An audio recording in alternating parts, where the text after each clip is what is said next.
Hey guys, it's Logan here with Hydra 572. Today I'm going to be talking about comparing the cold steel Espada large versus the zero tolerance 0200. But first I want to talk about my EDC system just a little bit. For those of you that haven't seen my latest EDC update, I'll run through it really quick just in respect to blades. Now, clipped outside my left pocket I have my utility folder, my small knife, however I choose to phrase it on a given day. And I like to have a lot of variety with this knife. I cycle a lot of my smaller blades through, but it can pretty much go from anything as small as the mini Tough Light to as big as, say, an Endura. Those are about the size range that I'll go. And both of these knives are plenty big enough and great knives. They will do my EDC cutting. Now, being 17 years old, I am not allowed to concealed carry a firearm. So when it comes to defense, my three options really, are running away, using my knife to defend myself, or throwing a punch and then trying to run away. Basically, that's what I've got. So, I tend to like the larger folders. We've talked about that in my 4-inch folder video and other times spread across the channel. So in my right front pocket I carry my tactical folder, my fighting knife. I hate the word tactical, but if I say tactical, everybody knows what I'm talking about. So I really have two favorites when it comes to that choice. Those are the title of this video.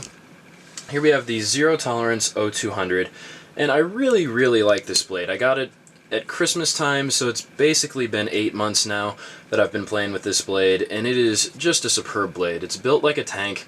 I love the 3D Machine G10. I love the steel. You guys know I love recurves. This is just a great blade for a self-defense application. It feels very solid. It inspires confidence. It fills out my hand in a way that I like.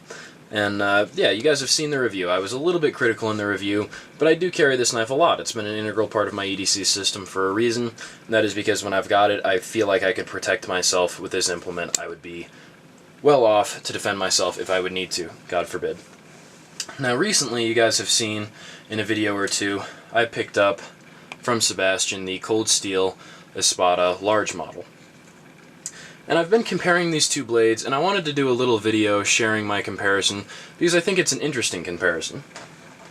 I was thinking about holding out until I got a Raha to do this video because it's a recurve too, and that would have been cool, but I'm happy to do it with just these two. Now, like I said, these two are just going to be talked about as they are fighting knives, because I've always got another knife with me and then typically a knife on a multi-tool or something like that. So if I need to do EDC cutting, I will use something like this. That system was partially developed because I was carrying this a lot, and I knew that I didn't want to always be getting grime on it because it was expensive, and I didn't always want to be sharpening a recurve, which is difficult to resharpen. But I want to talk about the things that make these two different, the things that might make them similar, and the things that make them good or bad fighting knives, knives to defend yourself with. I'll start with the 0200 because I've already talked about it a little bit. Build quality is just superb. It is a tank-built knife, no play in any direction, and you guys know I hardly ever say that. It fits in my hand pretty well, despite, as I talked about in the review, that hump there that I wish was a little bit more gradual, a little less pronounced. The jimping is good. The materials are fantastic. We have 154 cm on the blade. We've got a 3D machined G10 that gives excellent traction while being comfortable. And as I've said, the construction is just fantastic. Expensive materials, great production, American made, a beautiful knife. The cheapest buy it now price on eBay for one of these things right now is about $130. I think I got mine for a little bit less than that. If you watch diligently, you can probably get it for around $100. And I believe I gave it a pass because this is a wonderful knife. I'm glad to have it, and I do carry it frequently. Now onto the Espada. We have G10, but it's a more peel-ply normal G10 that didn't have any 3D machining done. The blade is AUS 8, a good steel, one of my favorite steels for budget blades, and a good steel for this application, I believe, but certainly a less expensive steel than 154 cm. Now, this thing's edge, I would warrant, I didn't get this thing new, but I would hazard a guess that it actually came a little bit sharper than the Zero Tolerance did. I think that Zero Tolerance could have done better sharpening this blade, but I was able to get both of these knives up to a hair shaving edge pretty easily. The AUS 8 a little bit easier than the 154 cm, but the AUS 8 wouldn't hold the edge as long as the 154 cm does. Now the triad lock is incredibly strong. I haven't thrashed around on either of these blades, but I know the triad lock to be exceptionally strong, and I've heard multiple people talking about how strong the 0200 is for hard use tasks as well. We have the triad lock on one, and just a thick old liner lock with an early lockup on the other. So there, we've talked a little bit about the construction of both of these blades, the materials of both of these blades. The Espada comes in right around 100. Buy it now on eBay. If you watch diligently, you could probably get a little bit less. So we're talking about a $30 price difference between these two knives, with the zero tolerance actually being the more expensive despite it being the smaller blade. So bearing that in mind, let's move forward and talk about these things' application as fighting knives. Both of these blades very capable. As I said, if you had to use this to defend yourself, you could do just fine. That blade length and that blade profile are going to be devastating with both slashing and penetration cuts. I would tend more towards slashing just because it offers you a way to fight with less commitment towards your strikes. Now the Espada, on the other hand, is just plain intimidating. It offers you significantly more range. You can get much further away. We can see that difference there. Here, I'll line them up side by side. The Espada cannot fit in the frame that I'm videoing right now. It is not quite twice the size of the 0200, but it sort of looks that way on camera. Coming out of your pocket, this thing is going to be plain intimidating. If the person that you're defending yourself from is smart, they're going to be intimidated by this as well, but we can't always assume that that's the way it's going to be. This blade is intimidating coming out of the pocket, especially if you wave it open. It's already open by the time the other person has a chance to see it, and that blade profile, classical clip point, it is going to be very devastating in both piercing strikes and with slashes.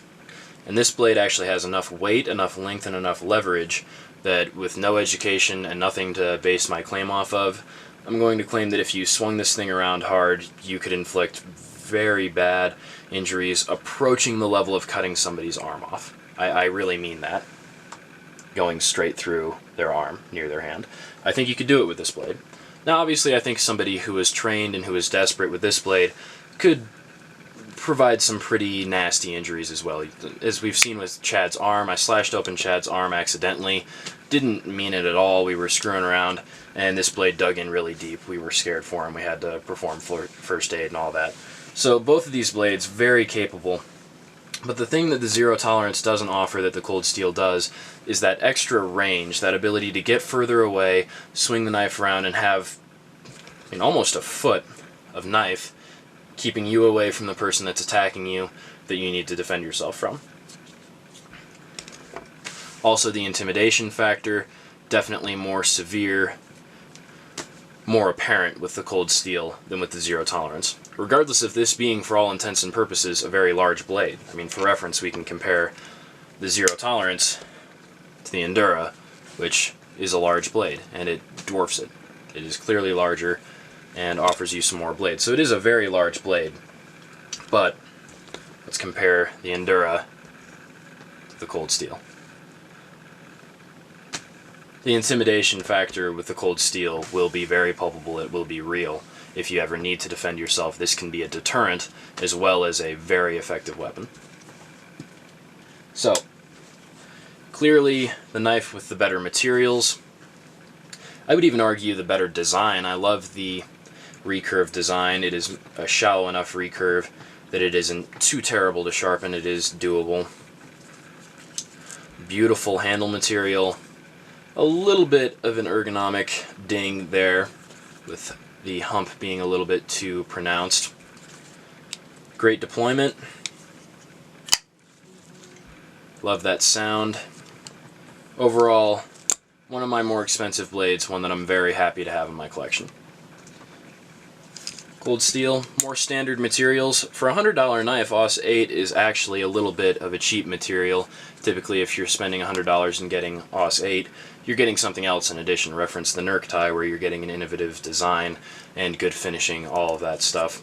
In this blade, you're just getting size. You're getting a whole lot of AUS 8 and a whole lot of G10 for $100.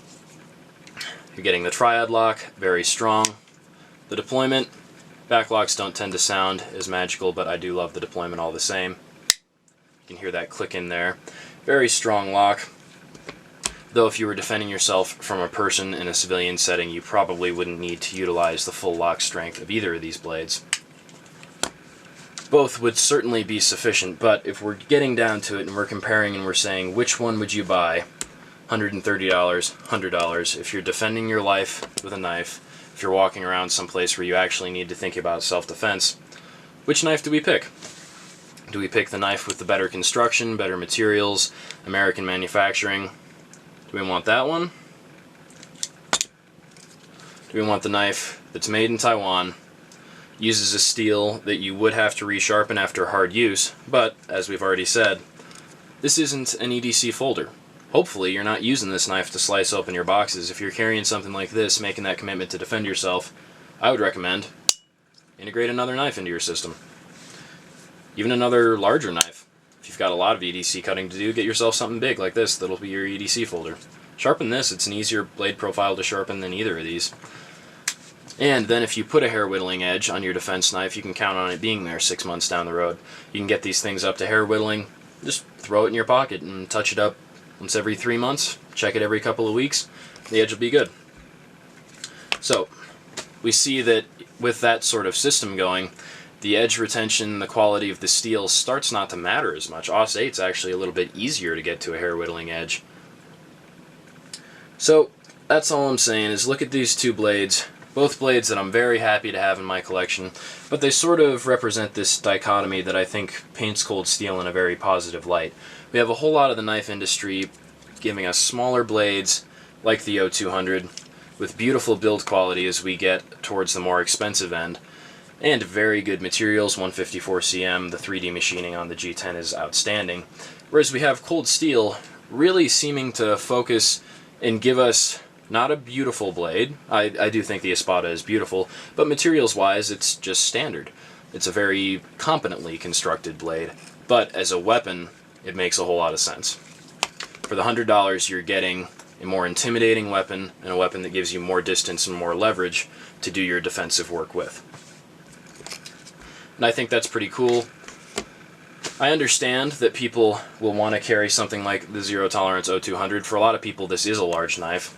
And something else that we have to talk about, most people do carry a firearm. Most people that are thinking about buying a blade of this price or carrying a blade of this size already have a firearm. They carry a Glock, something on their person to defend themselves with. So the knife for them is seen as more of a secondary option, maybe doing a retention type thing. Somebody has grabbed your pistol and now you need to defend your life from this person who wants to kill you with your own pistol or just escape with your pistol, and then the knife comes into play. But there are people who do not get to carry a gun where they live. There are people that matter to me a lot that are under 18 that want to defend themselves as well. There are people that maybe can't carry a gun because they've committed a felony of some sort, but they can still carry a blade. All sorts of situations could lead to somebody being able to carry a blade and not able to carry a gun.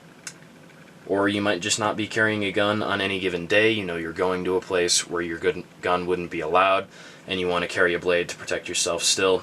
That's where this discussion really comes into place, because if you're carrying an inside the waistband holster for a relatively large gun, that might be intruding into your pocket space. You might not even have enough space in your right front pocket, your strong hand front pocket, to fit something the size of the Espada. The ZT might be all that you can fit comfortably, and as discussed, it is still just a wonderful defense element, one that I'm very happy to have in my collection. Beautifully constructed, lots of positive things to say. But when it comes down to which one I would want in my pocket if I knew I was getting into some hairy business, God forbid, I would go with the Espada, I believe. This has been a comparison of the Cold Steel Espada Large and G10 with the Zero Tolerance 0200. Hope you guys have enjoyed it. Hope we can apply it a little bit to the knife market at large and see that sometimes the things that make a great knife, as we conceive of it, the things that make an EDC knife great materials, great construction, American construction, sometimes that all seems to fade when it's set alongside a really intimidating weapon that you actually could use in a moment of need to defend your life. That was the main point coming into this video. Hope I brought it across. Hope you guys have enjoyed it. Thank you for watching. Stay tuned for more of the same.